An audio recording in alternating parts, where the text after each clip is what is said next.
ಅಂದ್ರೆ ಅವ್ರ ಪ್ರೆಸೆನ್ಸ್ ಇದ್ದಾಗ್ಲೇ ಯು ಫೀಲ್ ಗಾಡ್ಲಿ ಮ್ಯಾನ್ ತರ ಫೀಲಿಂಗ್ ನಿಮಗ್ ಅನ್ಸುತ್ತೆ ಅದು ಫೀಲ್ ಆಗಿ ಅವ್ರನ್ನ ನೋಡಿದ್ರೇನೆ ನಮಗೂ ಒಂಥರ ಶಾಂತಿ ಭಾವ ಸಿಗ ಆತರ ದ್ವಿತ್ವ ಅಲ್ಲಿ ಫರ್ ಮಾಡ್ತೀನಿ ಪವನ್ ಸರ್ಗೆ ಅಂತೆಲ್ಲ ಹೇಳಿದ್ರು ಅವತ್ತು.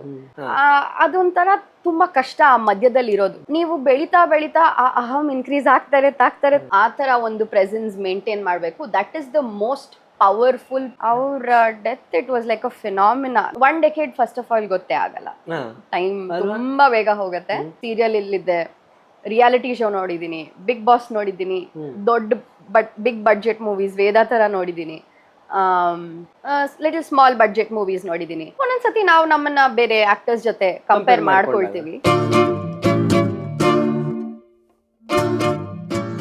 ಆಮೇಲೆ ಪುನೀತ್ ಸರ್ ಜೊತೆ ಒಂದು ಆಡ್ ಮಾಡಿದೆ, Gold Winner sunflower oil. I think that was another beautiful moment. ಎಲ್ಲರೂ ಹೇಳ್ದಂಗೆ working with sir you feel blessed. ಅಂದ್ರೆ ಅವ್ರ ಪ್ರೆಸೆನ್ಸ್ ಇದ್ದಾಗ್ಲೇ ಯು ಫೀಲ್ ಅದು ಎಷ್ಟು ಪಾಸಿಟಿವ್ ಆಗಿ ಗ್ರೌಂಡೆಡ್ ಆಗಿರ್ತಾರೆ.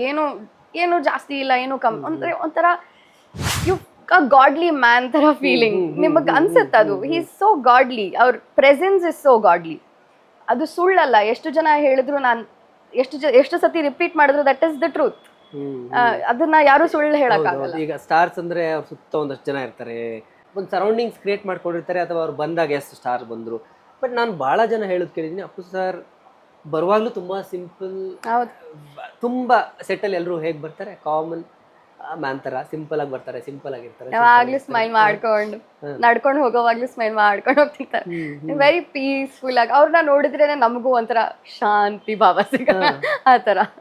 ಸೊ ಅವಾಗ ಸರ್ ಹಿ ಅಪ್ರಿಶಿಯೇಟೆಡ್ ಲಾಟ್ ನನ್ನ ಪರ್ಫಾರ್ಮೆನ್ಸ್. ಒಂದು ಚಿಕ್ಕ ಪರ್ಫಾರ್ಮೆನ್ಸ್ ಅದು ಆ್ಯಡ್ ಅಲ್ಲಿ, ಬಟ್ ಸ್ಟಿಲ್ ಲೈಕ್ ಅವ್ರು ಬಂದು ಮಾತಾಡಿಸಿ ಅವರೇ ಹೇಳಿ, ಓ ತುಂಬಾ ಚೆನ್ನಾಗಿ ಈ ಶಾರ್ಟ್ ಇಲ್ಲಿ ಈ ತರ ಒಂದು ರಿಯಾಕ್ಷನ್ ಕೊಟ್ಟೆ, ಅದು ತುಂಬಾ ಚೆನ್ನಾಗಿತ್ತು ಅಂತೆಲ್ಲ ಬಂದು ಹೇಳಿ ಅವರು ದ್ವಿತ್ವ ಅಂತ ಮಾಡ್ಬೇಕಿತ್ತು. ಅನ್ಫಾರ್ಚುನೇಟ್ಲಿ ನೀವು ಮಾಡಿದ ಆಡ್ ಅವರು ಹೋದ್ಮೇಲೆ ಪ್ಲೇ ಆಯ್ತು ಅಥವಾ ಹೋಗೋ ಟೈಮಲ್ಲಿ ಪ್ಲೇ ಆಗ್ತಿತ್ತು? ಹೋಗೋ ಟೈಮಲ್ಲಿ ಪ್ಲೇ ಆಗ್ತಿತ್ತು. ಅವ್ರು ಹೋದ್ಮೇಲೆ ಇನ್ನೂ ಜಾಸ್ತಿ ಪ್ಲೇ ಆಗ್ತಿತ್ತು ಆ ಟೈಮಲ್ಲಿ. ಬಟ್ ದ್ವಿತ್ವ ಅಲ್ಲಿ ಫರ್ ಮಾಡ್ತೀನಿ ಪವನ್ ಸರ್ಗೆ ಅಂತೆಲ್ಲ ಹೇಳಿದ್ರು ಅವತ್ತು. ಸೊ ಇನ್ನೇನು ಕೆಲವು ತಿಂಗಳಲ್ಲಿ ಆ ಮೂವಿ ಶುರುವಾಗೋದಿತ್ತು, ಸ್ಕ್ರಿಪ್ಟಿಂಗ್ ಎಲ್ಲ ನಡೀತಿತ್ತು. ಸೊ ಹೇಳಿದ್ರು ಪವನ್ ಸರ್ಗೆ, ಬಟ್ ಫಾರ್ಚುನೇಟ್ಲಿ ಅದ್ ನಡೀತು. ಸೊ ಇದು ನನ್ನ ಜರ್ನಿ. ಏನ್ ಕಲ್ತ್ರಿ ಅಪ್ಪು ಸರ್ ಇಂದ ನೀವು ಸ್ಪೆಷಲಿ? ನೀವು ನಿಮಗೆ ಲರ್ನಿಂಗ್ ಅಂತ ಈಗ ಹೇಳಿದ್ರಿ, ಅವರ ಸಿಂಪ್ಲಿಸಿಟಿ, ಅವರು ಇರ್ತಾ ಇದ್ದಿದ್ದ ರೀತಿ ಗ್ರೌಂಡೆಡ್ ಆಗಿರ್ತಿದ್ರು, ವೆರಿ ಡೌನ್ ಟು ಅರ್ತ್ ಅಂತ. ಬಟ್ ನೀವು ನಿಮ್ಮ ಲೈಫಿಗೆ ಏನು ಲೆಸನ್ ಅಂತ ಅನ್ಸುತ್ತೆ? Very grounding energy. ಅಂದ್ರೆ ತುಂಬಾ ಜಾಸ್ತಿ ಅಲ್ಲ, ತುಂಬಾ ಕಮ್ಮಿನೂ ಅಲ್ಲ. ಅದೊಂಥರ ತುಂಬಾ ಕಷ್ಟ ಆ ಮಧ್ಯದಲ್ಲಿ ಇರೋದು. ವೆರಿ ಆ ಅಹಂ ಬಿಟ್ಟಿರಕ್ಕೆ, ಮತ್ತೆ ತುಂಬಾ ಅಂಡರ್ ಕಾನ್ಫಿಡೆನ್ಸು ಇರಬಾರ್ದು. ಆ ಮಧ್ಯದಲ್ಲಿ ಇದೆಯಲ್ಲ, ಅಂಥ ಸ್ಟಾರ್ ಆದ್ಮೇಲೆ ಆ ತರ ಒಂದು ಪ್ರೆಸೆನ್ಸ್ ಮೇಂಟೈನ್ ಮಾಡೋದು ಲೈಕ್ ಅ ಕಾಮನ್ ಮ್ಯಾನ್ ತರ ಪ್ರೆಸೆನ್ಸ್ ಮೇಂಟೈನ್ ಮಾಡೋದು ತುಂಬಾ ಕಷ್ಟ. ನೀವು ಬೆಳಿತಾ ಬೆಳಿತಾ ಆ ಅಹಂ ಇನ್ಕ್ರೀಸ್ ಆಗ್ತಾರೆ, ಅದನ್ನ ಕೆಳಗೆ ತರಿಸಿ ಗ್ರೌಂಡ್ ಮಾಡಿ ಆ ತರ ಇರೋದು ತುಂಬಾ ಕಷ್ಟ. ಬಟ್ ಎಷ್ಟು ಈಸಿಯಾಗಿ ಮಾಡಿ, ಹೀಸ್ ನ್ಯಾಚುರಲಿ ಆ ಥರ, ಈಸ್ ನ್ಯಾಚುರಲಿ ಲೈಕ್ ದಟ್. ಅವ್ರ ಲೈಫ್ ಏನೇನು ಪ್ರಾಕ್ಟೀಸಸ್ ಇದೆಯೋ, ಏನೋ he's done some right things ಆ ಥರ ಇರೋದಕ್ಕೆ. ಇಲ್ಲಾಂದ್ರೆ ಆ ಥರ ಫ್ಯಾನ್ ಫಾಲೋಯಿಂಗ್ ಎಲ್ಲ ಇದ್ದಾಗ ಅಲ್ವಾ. ಸೊ ನನಗೆ ನೋಡಿದಾಗ ಬಿಗ್ಗೆಸ್ಟ್ ಟೇಕ್ ಅವೇ ಅಂದರೆ ನನಗದೇ, ಎಂಥ ಪೊಸಿಷನಲ್ಲಿ ಇದ್ರೂ ಆ ಥರ ಒಂದು ಪ್ರೆಸೆನ್ಸ್ ಮೇಂಟೈನ್ ಮಾಡಬೇಕು. That is the most powerful presence ಅಂತ ನನಗೆ ಅವಾಗ ಅನ್ಸಿದ್ದು. Very true. ಬಿಕಾಸ್ ತುಂಬಾ ಐ ಆಮ್ ಬಿಗ್ ಅಂತ ನೀವು ಆಡಿದ್ರೆ ನೋಬಡಿ ರೆಸ್ಪೆಕ್ಟ್ ಯಾರು ಮಾಡಲ್ಲ ನಿಮ್ಮನ್ನ. ನಿಮ್ಮಲ್ಲಿ ಎಲ್ಲವೂ ಇದ್ದಾಗ ಅದನ್ನ ಜನ ನೋಡ್ಬೋದು. ಅಂಡ್ ಎರಡು ಮಾತಾಡ್ತಾರೆ ನಿಮ್ ಮುಂದೆ, ನೀವು ಆತರ ತೋರ್ಸ್ಕೊಳ್ತೀರಾ ಅನ್ನೋ ಕಾರಣಕ್ಕೆ ಮಾತಾಡ್ತಾರೆ. ಚೆನ್ನಾಗಿ ಮಾತಾಡ್ತಾರೆ, ಹಿಂದೆ ಬೈಕೊಳ್ತಾರೆ. ಬಟ್ ಈ ತರ ಪ್ರೆಸೆನ್ಸ್ ಇದ್ದಾಗ ಎನಿ ಟೈಮ್ ನೀವು ಒಂದೇ ಮಾತಾಡೋದು, ವಾಟ್ ಅ ಗ್ರೇಟ್ ಮ್ಯಾನ್ ಅಷ್ಟೇ. ಇವತ್ತು ಅವ್ರು ಹೋದ್ಮೇಲೂ ಕೂಡ 3.5 ವರ್ಷಗಳಾದ್ಮೇಲೂ ಕೂಡ 100 ಜನರ ಒಪಿನಿಯನ್ ಒಂದೇ ಇದೆ. ಹೌದು. 100ರಲ್ಲಿ ಒಬ್ರದ್ದು ಕೂಡ ಚೇಂಜ್ ಆಗಿಲ್ಲ. ಹೌದು. ಒಬ್ರು ಕೂಡ ಹೀಗೆ ಅಂತ ಹೇಳಿಲ್ಲ. ಎಲ್ರು ಒಂದೇ ವರ್ಷನ್. ಹೌದು. Very rare. ಅವ್ರ death it was like a phenomena. ನಮ್ಮ ಇಂಡಸ್ಟ್ರಿಯಲ್ಲಿ ಒಂದು ಬಿಗ್ಗೆಸ್ಟ್ ಲಾಸ್ ಅಲ್ವಾ. ಎಷ್ಟು ದಿನ ನಾವು ಸ್ವಲ್ಪ ಮಾರ್ನಿಂಗ್ ಅಲ್ಲಿ ಇದ್ವಿ, ಎಷ್ಟು ತಿಂಗಳಿಂದ 1 ವರ್ಷ. ಅದನ್ನ ನೆನ್ಸ್ಕೊಂಡಾಗ ಒಂಥರ ನಿಮ್ಗೆ ಬೇರೆನೆ ಅನ್ಸಕ್ ಶುರು ಆಯ್ತು ಒಳಗಡೆ. ಅಂದ್ರೆ ಅವರ ಆಬ್ಸೆನ್ಸ್ ನಿಜವಾಗ್ಲೂ ಕಾಡುತ್ತೆ. ಅಂದ್ರೆ V last great person, Person. Definitely great talent. ಅವರು ಎಷ್ಟು ಪ್ಲಾನ್ಸ್ ಇತ್ತು ಅವ್ರಿಗಿನ್ನು. ಅವ್ರು ಕ್ಲೋಸ್ ಆಗಿದ್ದವರೆಲ್ಲ ಹೇಳ್ತಾರಲ್ವಾ, ಡೈರೆಕ್ಟರ್ಸ್ ಅಂಡ್ ಅವರ ಕ್ಲೋಸ್ ಫ್ರೆಂಡ್ಸ್ ಎಲ್ಲರೂ, ಅವ್ರು ಎಷ್ಟು ಪ್ಲಾನ್ ಮಾಡಿದ್ರು, ಏನೇನ್ ಮಾಡ್ಬೇಕು, ಕನ್ನಡ ಇಂಡಸ್ಟ್ರಿಗೆ ಹೇಗೆ ತಗೊಂಡು ಹೋಗ್ಬೇಕು, ಒಂದು ಪ್ಲಾನ್ ಅಂತ ಹಾಕಿರ್ತಾರೆ ಎಲ್ಲರೂ. ಸೊ ಅದು ಹೋದಾಗ ವಿ ಲಾಸ್ಟ್ ಸೋ ಮಚ್. 2016ರಲ್ಲಿ ನಿಮ್ಮ ಜರ್ನಿ ನೀವು ಹೇಳ್ದಾಗೆ ಸ್ಮಾಲ್ ಸ್ಕ್ರೀನಲ್ಲಿ ಶುರುವಾಗುತ್ತೆ. ಸೊ 9 ಇಯರ್ಸ್ ಅಂದರೆ ಇನ್ನೇನು 2026 ಬಂದರೆ 1 ಡಿಕೇಡ್ ನಿಮ್ಮ ಜರ್ನಿ. ಒನ್ ಡೆಕೆಡ್, ಹೌದು ಡಿಕೇಡ್ ಆಗೋಗುತ್ತೆ. ಹೌದು. ಏನ್ ಅನ್ಸುತ್ತೆ? ನೀವ್ ಹೇಳ್ದಂಗೆ 1 ಡೆಕೆಡ್ ಫಸ್ಟ್ ಆಫ್ ಆಲ್ ಗೊತ್ತೇ ಆಗಲ್ಲ, ಟೈಮ್ ತುಂಬಾ ಬೇಗ ಹೋಗುತ್ತೆ. 1 ಡೆಕೆಡ್ ನಂಗಿನ್ನೂ ಒಂದು 2-3 ಇಯರ್ಸ್ ಆಗಿರ್ಬೋದು ಅಷ್ಟೇ ಅನ್ಸುತ್ತೆ. 1 ಡೆಕೆಡ್ ಆಗಿದೆ. ಬಟ್ ಸ್ಟಿಲ್ ಇಂಟ್ರಡ್ಯೂಸ್ ಮಾಡ್ದಂಗೆ ನಂಗೇನು ಖುಷಿ ಇದೆ ಅಂದರೆ, ನಾನು ಎಲ್ಲ ಥರ ಫಾರ್ಮ್ಯಾಟ್ಗಳು ನೋಡಿದ್ದೀನಿ. ಅಂದರೆ ಸೀರಿಯಲ್ ಇಲ್ಲಿದ್ದೆ, ರಿಯಾಲಿಟಿ ಶೋ ನೋಡಿದ್ದೀನಿ, ಬಿಗ್ ಬಾಸ್ ನೋಡಿದ್ದೀನಿ, ದೊಡ್ಡ ಬಿಗ್ ಬಡ್ಜೆಟ್ ಮೂವೀಸ್ ವೇದ ಥರ ನೋಡಿದ್ದೀನಿ, ಲಿಟಲ್ ಸ್ಮಾಲ್ ಬಡ್ಜೆಟ್ ಮೂವೀಸ್ ನೋಡಿದ್ದೀನಿ, ಮ್ಯೂಸಿಕ್ ವಿಡಿಯೋಸ್ ಮಾಡೋದು ನೋಡಿದ್ದೀನಿ. ಎಲ್ಲ ಥರ ಎಂಟರ್ಟೈನ್ಮೆಂಟಲ್ಲೂ ನಾನು ಇದ್ದಿರೋದ್ರಿಂದ ಆ ಎಕ್ಸ್ಪೀರಿಯನ್ಸ್ ನನಗೆ, I think that is my asset. ಅದು ಹೆಂಗೋ ಅಷ್ಟು ಆಪರ್ಚುನಿಟೀಸ್ ನನಗೆ ಬಂದಿದೆ, ಬೇರೆ ಬೇರೆ ಬೇರೆ ಬೇರೆ ಥರ opportunity. So I think I am very grateful. ಅದರಿಂದ ನನಗೆ ಇವತ್ತು it's made me very experienced. And ಯಾವುದೇ ಚಾಲೆಂಜ್ ಕೊಟ್ಟರು, ನೀವು ಏನೇ ಕೊಟ್ಟರು, ನಂಗೆ ಅದು ಹೇಗೆ ನಡೆಯುತ್ತೆ ಇಮ್ಮಿಡಿಯೇಟಾಗಿ ಅಡ್ಯಾಪ್ಟ್ ಆಗ್ಬೋದು. ನೀವು ರಿಯಾಲಿಟಿ ಶೋ ಹಾಕಿದ್ರೆ ನಂಗೆ ಗೊತ್ತು ಹೇಗೆ ಅಂತ, ಮೂವಿಯಲ್ಲಿ ಹಾಕಿದ್ರೆ ಹೇಗೆ ಅಂತ ಗೊತ್ತು. ಸೊ ಐ ಥಿಂಕ್ ಆ ಅಡ್ಯಾಪ್ಟಬಿಲಿಟಿ ನನಗೆ ಬಂದಿದೆ ಇಷ್ಟು 10 ವರ್ಷ ವರ್ಕ್ ಮಾಡಿದ್ರಿಂದ. ಮತ್ತೆ ನನಗೆ ಡೈರೆಕ್ಷನ್ ಆ್ಯಂಡ್ ಪ್ರೊಡಕ್ಷನ್ ಅಲ್ಲಿ ಸಿಕ್ಕಾಪಟ್ಟೆ ಇಷ್ಟ ಆಗಕ್ಕೆ ಸ್ಟಾರ್ಟ್ ಆಯಿತು. ಫಸ್ಟ್ ಅಲ್ಲಿ ನಾನು ಇಂಡಸ್ಟ್ರಿಗೆ ಬಂದಾಗ ಮೂವೀಸ್ ನಾನು ಅಷ್ಟೊಂದು ನೋಡ್ತಾನೆ ಇರಲಿಲ್ಲ ಚಿಕ್ಕವಳಿದ್ದಾಗ.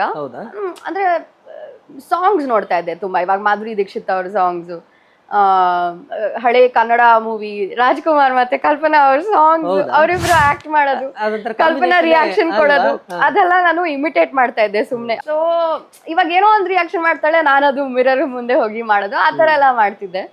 ಬಟ್ ಅಷ್ಟೇ ನಾನು ಇಂಟ್ರೆಸ್ಟ್ ಇದ್ದಿದ್ದು. ಸಿನಿಮಾ ಬಗ್ಗೆ ನಂಗೆ ಏನೂ ಗೊತ್ತಿರಲಿಲ್ಲ, ನಾನು ಕುತ್ಕೊಂಡು ಅಷ್ಟೊಂದು ಮೂವೀಸು ನೋಡ್ತಾ ಇರಲಿಲ್ಲ. ಬಟ್ ಇಂಡಸ್ಟ್ರಿಗೆ ಬಂದಿದ್ಮೇಲೆ ಮಾಡ್ತಾ ಮಾಡ್ತಾ I fell in love with entire process of film making. ಇವಾಗ ಆ್ಯಕ್ಟರ್ ಆಗಿ ಮಾತ್ರ ಅಲ್ಲ, I love direction, production, editing, CG, sound design, music composition, ಎಲ್ಲಾನು it's such a unique talent ಅಲ್ವಾ. ಒಂದೊಂದು ಅದಕ್ಕೆ ಎಷ್ಟು ಎಫರ್ಟ್ ಹೋಗುತ್ತೆ, ಎಷ್ಟು ಕ್ರಿಯೇಟಿವಿಟಿ ಬೇಕಾಗುತ್ತೆ, ಎಲ್ಲಿಂದ ತಗೊಂಡು ಬರ್ತಾರೆ ಈ ಐಡಿಯಾಸ್ನ, ಹೇಗೆ ಕಂಪೋಸ್ ಮಾಡ್ತಾರೆ ಈ ಸಾಂಗ್ನ, ಎಲ್ಲಿಂದ ಬರುತ್ತೆ. ಸೊ ನಂಗೆ ಒಂದೊಂದು ಆ್ಯಸ್ ರಿವೀಲ್ ಆಗ್ತಾ ಆಗ್ತಾ ದಿಸ್ ಇಸ್ ಎಷ್ಟಿದೆ ಕಲ್ತ್ಕೊಳ್ಳೋಕ್ಕೆ ಸಿನಿಮಾ ಅಲ್ಲಿ ಅನ್ಸಕ್ಕೆ ಸ್ಟಾರ್ಟ್ ಆಯಿತು. ಸೊ ಅದರಿಂದ ಅಟ್ಲೀಸ್ಟ್ ನಂಗೆ ಇಂಟ್ರೆಸ್ಟ್ ಇರೋ ಫ್ಯೂ ಅದರ್ ಏರಿಯಾಸು ಕಲಿಯೋಣ ಅಂತ ಸಿಕ್ಕಾಪಟ್ಟೆ ಇಂಟ್ರೆಸ್ಟ್ ಆಯಿತು ನನಗೆ. ಆ್ಯಕ್ಟಿಂಗ್ ಬಿಟ್ಟರೆ ನಿಮಗೆ ತುಂಬ ಇಂಟ್ರೆಸ್ಟ್ ಅಂದ್ರೆ ನೆಕ್ಸ್ಟ್ ಆ್ಯಕ್ಟಿಂಗ್ ಬಿಟ್ಟರೆ ನೆಕ್ಸ್ಟ್ ಅಂತ ಯಾವುದೊಂದು ಚಾಯ್ಸ್ ಮಾಡ್ತೀರಾ? ನಂಗೆ ಇನ್ನೂ ಡೈರೆಕ್ಷನ್ ಪ್ರೊಡಕ್ಷನ್ ಗೊತ್ತಿಲ್ಲ. ಓಕೆ, ಎರಡರಲ್ಲಿ ಒಂದು. But definitely acting first. ಅದು ಯಾವುದಾದ್ರೂ ಒಂದು ಟೈಮಲ್ಲಿ ನಾನು ಆ್ಯಕ್ಟ್ ಮಾಡ್ತಾ ಇಲ್ಲ, ಇವಾಗ ನಂಗೆ 6 months ಫ್ರೀ ಇದೆ, ಏನು ಮಾಡ್ಬೋದು ಅನ್ನೋ ಟೈಮಲ್ಲಿ maybe direction or production ಮಾಡಬೇಕು ಅಂತ ಆಸೆ. ಅಂದರೆ ಅಂತೂ ಸಿನಿಮಾ ಇಂಡಸ್ಟ್ರಿಯಲ್ಲೇ ಇರಬೇಕು. ನಂಗೆ ಇನ್ಫ್ಯಾಕ್ಟ್ ಕ್ಯಾಮ್ರಾ ವುಮೆನ್ ಆಗೋಕ್ಕೂ ತುಂಬ ಇಷ್ಟ ಆಗುತ್ತೆ. ನಾನು ಅದನ್ನು ಕನ್ಸಿಡರ್ ಮಾಡಿದ್ದೀನಿ. ನಾನು ಸಿನಿಮಾಟೋಗ್ರಫಿ ಕ್ಲಾಸಸ್ ಯಾಕೆ ಮಾಡಬಾರ್ದು, ಒಂದು ಶಾರ್ಟ್ ಫಿಲ್ಮ್ ಯಾಕೆ ತೆಗಿಬಾರ್ದು. ಒಂದೊಂದ್ಸಲ ಒಂದೊಂದು ಥಾಟ್ಸ್ ಬರುತ್ತೆ ತುಂಬಾ. ನಂಗೆ ಅದು ಸಿನಿಮಾ ಇಸ್ ಅ ಮ್ಯಾಜಿಕ್. ಅದು ಹೇಗೆ ಮಾಡ್ತಾರೆ, ಅಷ್ಟು ಜನ ಅವ್ರ ಟ್ಯಾಲೆಂಟ್ ತೊಗೊಂಡು ಬಂದು ಒಂದೇ ಐಡಿಯಾ ಕಡೆ ಫೋಕಸ್ ಮಾಡಿ ಅಷ್ಟು ಟ್ಯಾಲೆಂಟು ಒಂದು ಪ್ರಾಡಕ್ಟ್ನ ಕೊಡೋದು ನಂಗೆ ಒಂಥರ ಫ್ಯಾಸಿನೇಷನ್ ಆಗಿಬಿಟ್ಟಿದೆ. ಎಷ್ಟು ಕಷ್ಟ ಅಲ್ವಾ ಈ ಪ್ರಾಸೆಸ್ ಒಬ್ಬೊಬ್ರದ್ದು. ನಂಗೆಲ್ಲ ಕಲಿಬೇಕು ಅಂತ ಆಸೆ, ಬಟ್ ಅಷ್ಟು ಟೈಮ್ ಇಲ್ಲ. ಸಿನಿಮಾಟೋಗ್ರಫಿ ಕಲಿಬೇಕು ಅಂತ ಇದೆ, ಗೊತ್ತಿಲ್ಲ ನಾನು ಕಲಿತೀನ ಇಲ್ಲೋ ಅಂತ. ಬಟ್ ಏನೇ ಮಾಡಿದ್ರು ಈ ಇಂಡಸ್ಟ್ರಿಯಲ್ಲೇ ಇರ್ಬೇಕು, ಈ ಇಂಡಸ್ಟ್ರಿಯಲ್ಲೇ ಸಾಯ್ಬೇಕು, ಇಲ್ಲ ಏನಾದರೂ ಮಾಡ್ಬೇಕು. ಬಟ್ ನೀವು ಹೇಳ್ದಂಗೆ ತುಂಬ ಅನ್ಎಕ್ಸ್ಪೆಕ್ಟೆಡ್ ಆಗಿ ಸಿನಿಮಾಗೆ ಬರ್ತೀರಿ. ಅಂದರೆ ನಿಮ್ಮ ಆಯ್ಕೆ ಆಗಿರಲಿಲ್ಲ, ನಿಮ್ಮ ಡೆಸ್ಟಿನಿ ನೀವು ಪರ್ಸ್ನಲಿ ಅಂದ್ಕೊಂಡಿರಲಿಲ್ಲ, ಬರ್ತೀರಿ. ಬಟ್ ಲಾಸ್ಯ ಅವ್ರ ಟ್ಯಾಲೆಂಟಿಗೆ ನೀವು ಅಂದ್ಕೊಂಡಂಗೆ ಸಿಕ್ಕಿದೆ ಅಂತ ನಿಮ್ಗೆ ಅನ್ಸುತ್ತಾ? ಅಂದರೆ ಇನ್ನೂ ಏನೋ ಬೇಕಿತ್ತು, ಅಂದರೆ ನಿಮ್ಮ ಟ್ಯಾಲೆಂಟಿಗೆ ಇನ್ನೂ ಏನೋ ಇಂಡಸ್ಟ್ರಿಯಿಂದ ಬೇಕಿತ್ತು ಅಂತ ಅನ್ಸುತ್ತಾ? ಹೇಗೆ? ಹೌದು, ಡೆಫಿನೆಟ್ಲಿ. ಇವಾಗ ಒಂದೊಂದ್ಸತಿ ನಾವು ನಮ್ಮನ್ನ ಬೇರೆ ಆಕ್ಟರ್ಸ್ ಜೊತೆ ಕಂಪೇರ್ ಮಾಡ್ಕೊಳ್ತೀವಿ. ಅದ್ ನ್ಯಾಚುರಲ್, ನಾನು ಮಾಡ್ಕೊಳಲ್ಲ ಅಂತ ಹೇಳೋದು ಸುಳ್ಳು. ಹಾಯ್, ಎಲ್ಲರಿಗೂ ನಮಸ್ಕಾರ. ನಾನು ನಿಮ್ಮ ಲಾಸ್ಯ ನಾಗರಾಜ್. ಡೈಲಿ ಮಾಧ್ಯಮ ಅಂತ ಒಂದು ಯೂಟ್ಯೂಬ್ ಚಾನಲ್ ಇದೆ.